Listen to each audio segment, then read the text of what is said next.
Picture this. You're standing in line at your favorite coffee shop, scrolling through your phone when you overhear the person behind you complaining about being broke again. They're lamenting about how they never have any money, how the bills keep piling up, and how they'll never be able to afford that vacation they've been dreaming about. Meanwhile, they're ordering a $12 specialty latte with extra everything. Sound familiar? Well, here's the thing that might shock you. Most people are walking around completely clueless about the basic principles that separate those who build wealth from those who stay stuck in the paycheck to paycheck cycle forever. My name is Nick, and I help people understand how simple financial strategies can create extraordinary results. If you're tired of watching your money disappear every month without knowing where it went, or if you're ready to finally take control of your financial future, make sure to subscribe to the channel and hit the like button if this information helps you out. Here's something that will probably make you laugh or cry, depending on your current situation.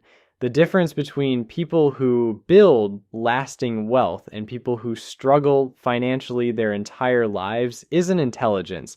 It's not about having a high-paying job or getting lucky with investments. It's not even about making more money, though that certainly doesn't hurt. The real difference comes down to following a handful of fundamental principles that anyone can learn and apply, regardless of their current income level.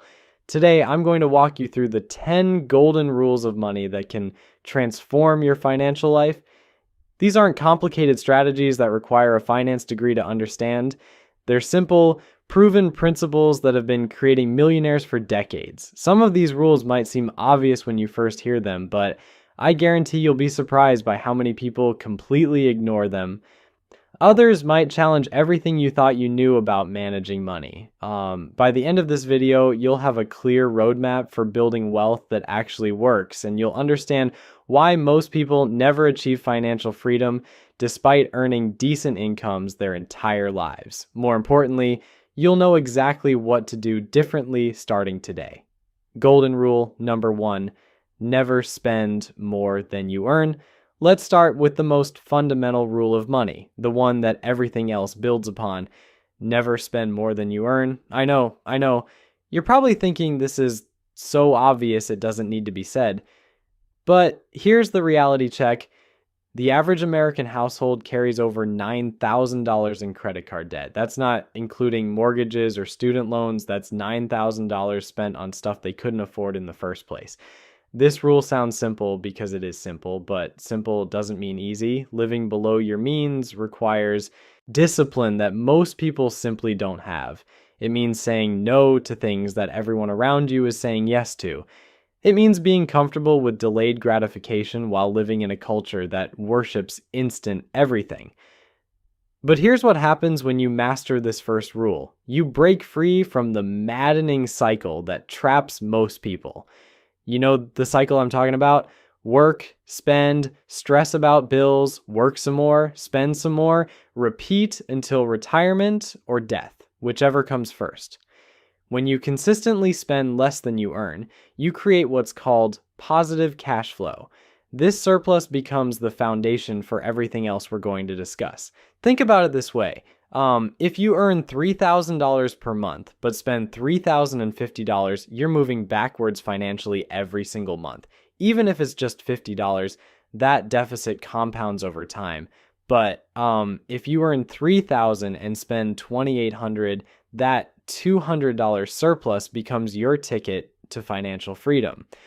Golden rule number 2, pay yourself first. Most people handle their money completely backwards. They get paid, pay their bills, buy whatever they want or think they need, and then save whatever's left over. The problem with this approach is that there's usually nothing left over. Life has a funny way of expanding expenses to meet income. Paying yourself first means flipping this process on its head. Before you pay anyone else, before you buy anything else, you pay yourself by setting aside money for savings and investments. This isn't a suggestion or something you'll do when you have more money. This is a non-negotiable expense just like rent or your car payment. The magic number here is 10% minimum.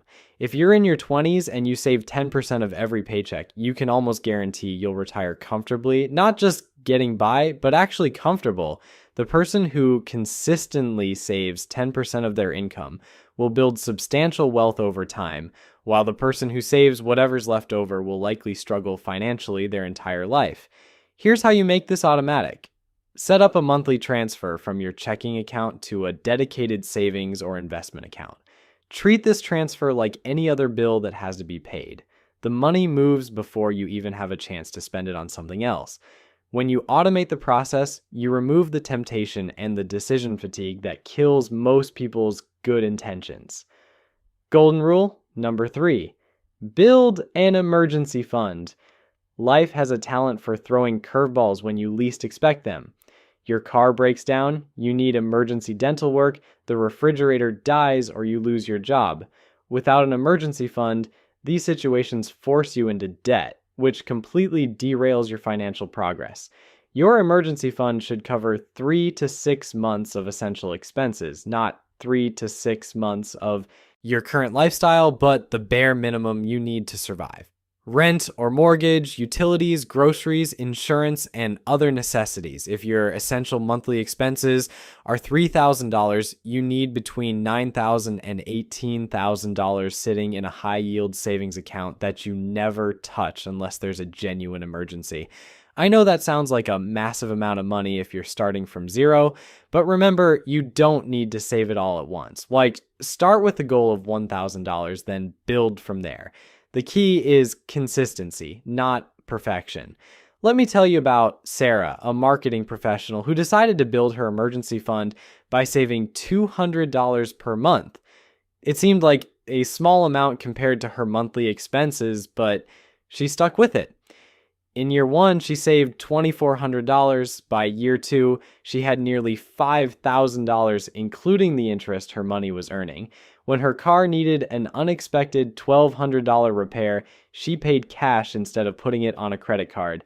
No stress, no debt, no problem. The peace of mind that comes with having an emergency fund is worth more than the money itself. When you know you can handle whatever life throws at you, you make better decisions in every area of your finances. You're not desperate, so you don't make desperate choices. Golden rule number 4, you can't save your way to wealth. Here's where a lot of people get stuck. They think that saving money in a regular savings account is the path to wealth. With inflation running around 5 to 6% annually, and savings accounts paying maybe 1% if you're lucky, you're actually losing purchasing power every year. Saving is important for emergencies and short-term goals, but if you want to build real wealth, you have to invest. The phrase that changed my thinking about this was simple. Save for security, invest for independence. Your emergency fund and short-term savings provide security, but your investments create the possibility of financial independence. The stock market has historically returned about 10% annually over long periods. That means your money doubles approximately every 7 years through the power of compound interest. Compare that to a savings account where your money might double in 70 years, assuming inflation doesn't eat away at it first. Compound interest is the 8th wonder of the world, and it's the reason why starting early is so crucial. When you earn returns on your original investment, plus returns on your previous returns, growth becomes exponential rather than linear. Consider Alex and Jordan. Alex starts investing $250 per month at age 22, earning 7% annually. Jordan waits until age 30 to start investing the same amount with the same returns. By age 65, Alex has contributed $129,000 but accumulated $739,000. Jordan contributed $105,000 but only accumulated $368,000. Alex's 8-year head start resulted in $371,000 more in retirement savings. That's the power of compound interest and why this rule is so critical. Time is your most valuable asset when building wealth. Golden rule number 5, Not all debt is created equal. Now, before you start thinking, I'm going to tell you that all debt is evil and you should pay cash for everything, including your house, let me introduce you to a concept that separates financially savvy people from those who struggle with money forever. There's good debt and there's bad debt, and understanding the difference can literally make or break your financial future. Bad debt is anything that puts money in someone else's pocket while making you poor. Credit cards used for vacation shopping sprees, car loans for vehicles you can't really afford, and financing for furniture that will be worthless in 5 years. This type of debt charges you interest for the privilege of owning things that lose value over time. It's like paying someone to punch you in the face repeatedly. Good debt, on the other hand, is money borrowed to acquire assets that appreciate in value or generate income, a mortgage on a home that increases in value over time. Student loans that lead to higher earning potential, though be careful here because not all education is created equal. Business loans that help you generate more income than the interest you pay. The key distinction is this: good debt makes you money over time. Bad debt costs you money over time. If you're going to borrow money, make sure it's working for you, not against you. The average net worth of a homeowner is $255,000 compared to just over $6,000 for renters. That's not a coincidence. But here's the thing about good debt that most people miss. Even good debt should be used strategically, not carelessly. Just because you can get approved for a $500,000 mortgage doesn't mean you should. The goal is to use other people's money to build wealth, not to impress people with how much house you can barely afford. Golden rule number 6, take calculated risks. Here's something that might surprise you. Playing it safe with your money is actually one of the riskiest things you can do. When you keep all your money in savings accounts earning 1% while inflation runs at 5%, you're guaranteed to lose purchasing power every single year. That's not safe. That's financial suicide in slow motion. Building wealth requires taking calculated risks, and there's a big difference between calculated risks and stupid risks. Calculated risks are based on research, have limited downside, and offer substantial upside potential. Stupid risks are based on emotions, have unlimited downside, and offer the possibility of losing everything. Investing in a diversified portfolio of index funds is a calculated risk. The stock market goes up and down, but over long periods, it has consistently rewarded patient investors. Day trading cryptocurrency based on tips from your cousin's friend's brother is a stupid risk. Taking a better job that pays more but requires relocating is a calculated risk. Quitting your job to start a business without any savings or business plan is a stupid risk. The difference is preparation, research, and having a backup plan. Risk isn't something to be avoided entirely. Risk is something to be managed and leveraged intelligently. The biggest risk most people face isn't that their investments will lose money. The biggest risk is that inflation will slowly erode their purchasing power while they do nothing to protect themselves. Golden rule. Number 7, set specific financial goals. Most people have financial goals that sound something like this. I want to be rich. I want to have enough money. I want to not worry about money. These aren't goals, they're wishes, and wishes don't create wealth. Specific goals do. A real financial goal looks like this. I want to have $50,000 in my investment account by December 31st, 2026. That means I need to save and invest $833 per month for the next 5 years, assuming a 7% annual return. Now we have something concrete to work with. When you set specific goals, you can work backwards to create a plan. If you need to invest $833 per month, but you're only saving $200 now, you know exactly what gap you need to close. Maybe you need to increase your income, reduce your expenses, or both. But at least you know what you're aiming for. Without specific goals, you're like someone driving across the country without a destination. You might end up somewhere interesting, but it probably won't be where you wanted to go. Financial success rarely happens by accident. It happens when you know exactly what you want and create a plan to get there. The most successful people I know review their financial goals quarterly. Not obsessively, but consistently. They track their progress, celebrate their wins, and adjust their strategies when necessary. This isn't about perfection, it's about direction and intentionality. Golden rule number 8: automate everything you can. Here's a truth that might hurt. Your willpower is not strong enough to build wealth. I don't care how disciplined you think you are. When faced with the choice between investing money for your future self and buying something you want right now, your current self wins most of the time. That's just human nature. The solution is to remove yourself from the equation as much as possible. Automate your savings, automate your investments, automate your bill payments. When the money moves automatically, you don't have to rely on motivation or willpower or remembering to do the right thing every single month. Set up automatic transfers to your emergency fund, your investment accounts, and your retirement accounts.